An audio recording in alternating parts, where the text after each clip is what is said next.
ఈ స్క్రీన్ మీద చూపబడేది తల వెంట్రుకలతో చేతబడి. ఈ పూజ ఏ విధంగా చేస్తారో తెలుసుకోబోయే ముందుగా మన ఛానల్ని చూస్తున్నట్లయితే సబ్స్క్రైబ్ చేయగలరని కోరుకుంటున్నాను.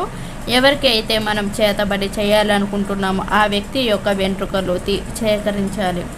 ఆ తర్వాత ఎవరు లేనప్పుడు మీరు రాత్రి ఒక్కరే రూమ్లోని తూర్పు దిక్కు వైపు కూర్చొని పసుపు రంగు వస్త్రాన్ని పైన పరిచి కూర్చోవాలి.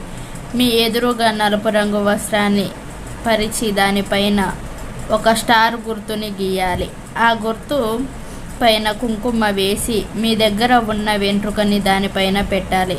ఆ తర్వాత కళ్ళు మూసుకొని ఓం క్లీం ఆ వ్యక్తి పేరు కురుకురో స్వాహ అని 108 సార్లు జపించాలి. అలా జరిగిన తర్వాత గంధము నీరు, సుగంధం నీరు దానిపైన చల్లాలి.